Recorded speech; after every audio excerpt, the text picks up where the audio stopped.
Okay, to get started making historical maps, you need a reasonably decent computer, but most computers these days will handle the graphics programs that are needed. You need a graphics program. I've used both CorelDRAW and Adobe Illustrator.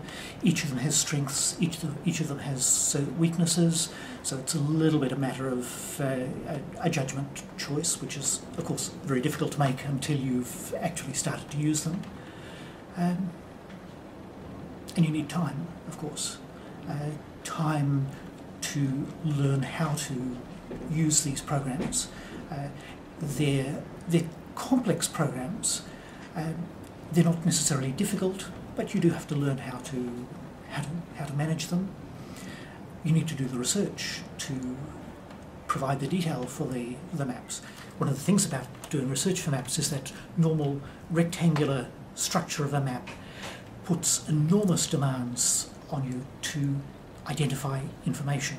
It's very hard to have blank patches on a map, whereas in prose it's very easy to ease your way with fine words around things that you don't actually know.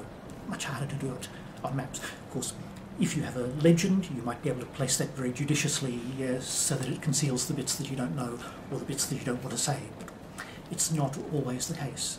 So I do spend a lot of time doing research on things that are not central to the map, but actually have to be on the map as I've considered it. The other aspect is design. The map needs to look beautiful.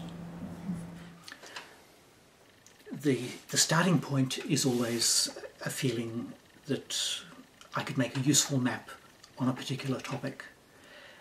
Sometimes it's a highly utilitarian map. It might be a map that simply shows the location of a number of towns or the location of district borders within a province. That kind of map is very easy to conceive of, and it's generally fairly easy to complete, particularly if I've got a base map of the region already. Beyond that, there are more complicated maps which involve an element of design. In fact, when I started making maps, I was aware of the technical challenge of producing a map. I was aware of the research challenge of gathering the data that goes to provide the basis for the map.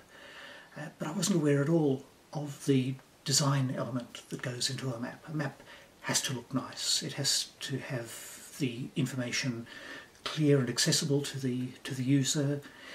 It has to be physically balanced so that all the information is not too crowded in one corner.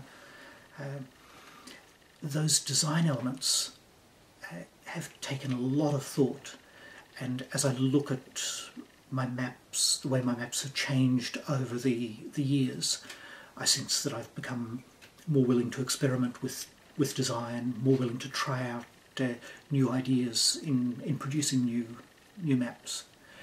If I already have a base map and I'm simply changing some of the information, adding new names, taking names away, adding some borders, then I can turn an old map into a new map in a couple of hours, 1, 2, 3 hours. It's really quite a quick process. If there's more information to be added, or particularly if there are new regions or areas or distributions to be mapped, then the process will take somewhat longer. The most tedious aspect of any new map is bringing in new spatial information.